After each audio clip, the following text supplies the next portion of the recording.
Hello, it's the Great Canadian Bagel here with the next episode in the U.S. presidential election prediction series. So, the last week has seen a lot of polls. Every week seems to be getting more and more polls, particularly state level polling. And between the state level polling and the national polling, there's an observable trend in the raw data getting tighter. And my model, once I apply all of the factors to my model that I adjust things by, it gets even tighter. I think right now Trump's leading by 0.1, but depending on the given day, it's ranged from Biden leading by Biden leading by 2 points to Trump leading by 0.8 points. So there's a lot of variation depending on the day it's going on. But what is pretty constant is, well, that's not quite true. Not anything pretty constant, but so it varies every day. So if I made this video every single day, there'd be slightly different results. But I'm sticking to the weekly because I think that is a slightly safer way to do it because it averages out a bit better across the weeks. Given more time, the trends are smoother because I'm smoothing out the bumps basically in my model because every single day it goes somewhere else. But that's neither here nor there. We shall start coloring this map in. So to start with, we have safe Democrat states: Hawaii, California, District of Columbia, Maryland, Massachusetts, New York, and Vermont. Really no surprises here. There was some talk earlier about New York being in play, and if it is in play, the publicly available polling is completely and utterly wrong. And I don't think that's true, because the publicly available polling showing Biden with, I think the tightest was like a 28-point margin, and it's like, 28-point margin's not in play at all. In fact, it's gotten safer over the last week, so it's definitely, I don't think it's in play, barring a major polling miss. But you never know. Shit happens. So moving into safe Republican seats, we have Utah, Idaho, Wyoming, North and South Dakota, Nebraska, but not Nebraska 2nd District, Kansas, Oklahoma, Arkansas, Louisiana, Mississippi, Alabama, Tennessee, Kentucky, West Virginia, and Indiana. So just from the safe seats here, we can see, or safe states, sorry, that the electoral vote margin is getting pretty tight between the safe margins. Democrats still have a slight lead on the safe. Moving into the likely states, we have Washington, Illinois, Delaware, New Jersey, Connecticut, Rhode Island, and Maine's first. So this isn't really a surprise. Washington's pretty close to a safe state actually right now, and so is Rhode Island. So I won't be surprised if in the next couple weeks, if the polling trends keep going the way they're going, that those two will be back into the safe Democrat column. But again,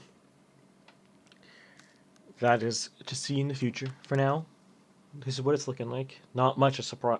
Really no surprises so far. I think anyone who would be surprised by these results doesn't follow politics in the U.S. very well. Like this shouldn't be surprising. Republican likelies, we got Montana, Missouri, South Carolina, and Ohio. Ohio's a bit surprising that it's likely, but it's still not that surprising. Oh, I missed one. Oh, Alaska. That's not that surprising, but it's still a bit surprising that it's that safe, but that's what it seems to be doing. That's where all the numbers are saying. Even if you look at other polling aggregators like 538 or 338 Canada, they both have Ohio as firmly in Trump's column. They don't have it as firmly as I do, but again, I think their models are underestimating Trump's numbers. And as a result, I think 538 particularly is doing a really bad job right now. I think they have reported at 24 to 76% chance of winning nationally for Trump. Like Trump is 24 and Biden 76. I think that's not. I think that is a very bad projection. I think at best it's 50-50 right now. Biden is probably going to win the popular vote if I were to make a bet. But Trump is trending that way, so it could go the other. Trump could end up doing an upset on the popular vote, but we'll see. Moving into lean Democrat, we have Oregon, Colorado, New Mexico, Virginia, New Hampshire, and Maine at large. So there was actually interesting movements earlier this week where New Hampshire was almost tilt Republican. It was like really tight margin. It was like so just to reiterate to people who haven't seen earlier episodes in the series, so my tilt margin is less than 2%, but if you get less than 0.1% lead, I put it into a toss-up category, and it was really close to that toss-up category. And I'll also iterate again that the 2-point lead does not mean that when you include third parties, it will be, 48 Biden, 46 Trump, than other people. What this means is that if you remove the third parties and independent votes, and you take the Trump's total, divide it by Trump's total plus Biden's total, and then do the same thing with Biden, that end result, that weighted result of just their two numbers, is up by 2. Well, in this case, it was up by 0.1 earlier this week. But some new polls came out, and some new movement put it back, New Hampshire back into a much safer place for Biden. So this was probably just a polling anomaly blip. But still interesting nonetheless. So moving into lean Republican, we have Arizona, Nebraska and Maine second, Texas, Iowa, Georgia, North Carolina, Florida, Wisconsin, and Pennsylvania. So, obviously right now, this means Trump wins. But this is interesting. There's been a big movement in Wisconsin this week that's made it a lot safer for Trump, and Florida's still hovering around. It's actually almost back into the toss-up category because Florida's, I guess, the perennial state that is just fickle. It's the fickle state. Pennsylvania is a lot safer. I wouldn't be surprised, actually, if by the time Election Day happens on November 3rd that Pennsylvania gets upgraded to likely column. It's just trending that way very, very firmly. So we will see. And then finally, we'll go to the tilt Democrat column where you have Nevada, Minnesota, and Michigan. Now, there's been movement with Minnesota. It is almost back into the likely column. Sorry, the lean column for Democrats. Michigan is flipping back and forth depending on the day. Literally, yesterday it was in tilt Trump, and the day before was in tilt Biden, and then it was tilt Trump the day before. So it's just flipping all around. Frankly, at this point, I'm really tempted to just throw Michigan as a toss-up, but it's not that tight. Like, when Biden ends up winning it, he's winning it by 0.4, 0.5 range, and when Trump ends up winning it, he's winning it by the same margin. So it's just very volatile. If I'm going to bet right now, whatever my final call Michigan is probably going to be wrong. So, but that said, this is starting to look pretty similar to the 2016 map, so I don't think anyone should be shocked if we see Michigan in Trump's column on November 3rd. Equally, we shouldn't be shocked if he doesn't have it. I think anyone who's putting Michigan firmly anywhere is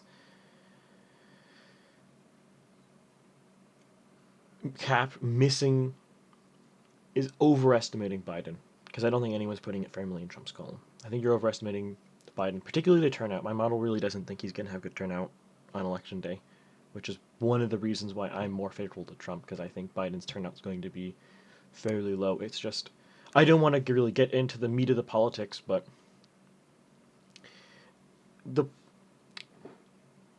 Trump just has much more enthusiasm to vote, and it's a lot harder to energize people on an anti-message to vote for a specific person. So, like, Biden saying, but people wanting to vote against Trump don't necessarily vote for Biden if they don't like Biden, if that makes sense. They could vote for a third party like the wild card Kanye West or Joe Jorgensen or the Green Party guy or literally anybody else. So, anyways, I'm rambling. So we're going to move now to the likely, no, sorry, the best case scenario for Trump.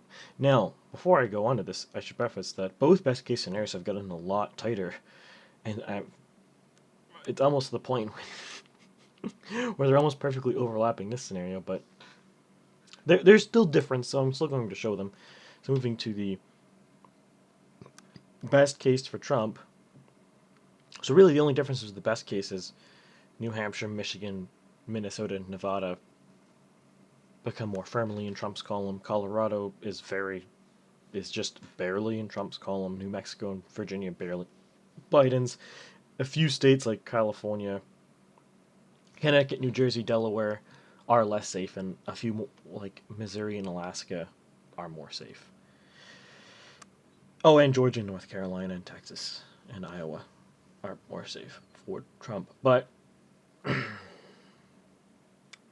not a huge difference. And to be, go back to this one for a second. This scenario represents 47.7% for Trump versus 47.6% for Biden in the popular vote. So very, very, very narrow Trump win. But it could very well be that Trump does not win. Like, I think the popular vote numbers are very fickle because literally every single day it changes by about 0.5 margin, which is quite significant on the global and like the national scale. This scenario here, if I'm recalling correctly, represents Trump with like 48.8 and Biden with like 44 popular vote. I don't think that's very likely. I will be very shocked on election day if Biden gets 44%. If when all votes are counted, Biden gets 44%, but we will see. I don't think this is a very likely scenario, but it is the best case predicted by the model. I think expecting Trump to get better than this would be ambitious. At least as of today.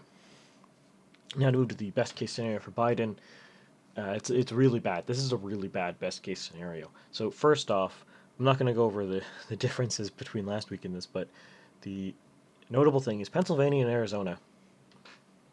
If this wasn't a best case scenario projection, these would be toss-ups because they are in the 0.1 percentage point difference margin. But since this is a best case scenario, I am committing to a pick for them, even though I would not do that for my most likely scenario, which is this guy. But since this is a best case scenario, I am doing a pick. But this best case scenario could very well be a fairly comfortable margin for Biden if he wins flipping Florida and Arizona, which would put him at 207 or 318 or something like that, which is a fairly comfortable margin to win by. Or it could be a fairly comfortable margin for Trump at 390 or 290. Okay, that's not that comfortable. Like, that's relatively close by electoral college standards, because it's 270 is the winning point, so it's one Pennsylvania above winning. But my point with this is Biden's best case scenario is not very good, because his best case scenario, I'm trying to remember offhand here, it's like 46.6% for Trump versus like 51 for Biden, which is like 4.4 point lead, if I'm not mistaken. No, it's 3.4. No, 4.4? Yeah, 4.4. And I think 538 did the numbers on this. And I think his numbers are pretty accurate in this regard. Nate Silver. He said that Biden needs to win by more than 4 points to comfortably win. And I think that's not wrong, because, I mean, this is a My projection has him winning here, and you could have him winning a bit, and there's room for him to win harder at a 4.4 margin, but I think once you get to the less than 4 margin, it becomes a Trump win, if he's not winning by more than 4 points in the popular vote. So, and really that's because if you look at a lot of these Democrat states, like New York, Massachusetts, Maryland, California, Washington, Vermont, etc., a lot of these states, the Democrats are winning by really big margins. We're talking like 30-point margins on these. But you look at a lot of these Republican states like Texas, Georgia, North Carolina, Ohio, Iowa, in this projection here, they're winning by like 4 or 5 points at best. I think Iowa is actually like 3-ish. So I guess the point of the matter is the Democrats have gerrymandered themselves because they are appealing more and more to a specific electorate and less to a general electorate. So like people in the big cities, so like states that have really big cities like Washington, California, New York, Massachusetts, Maryland, are getting more Democratic, whereas states that have smaller cities are getting less Democratic, and conversely Texas, which has big cities, is getting more Democratic, as we've seen in the last couple weeks, or last couple elections really. But anywho, I'm going to get into some of the trends of the model so far before I end this video. So we have here,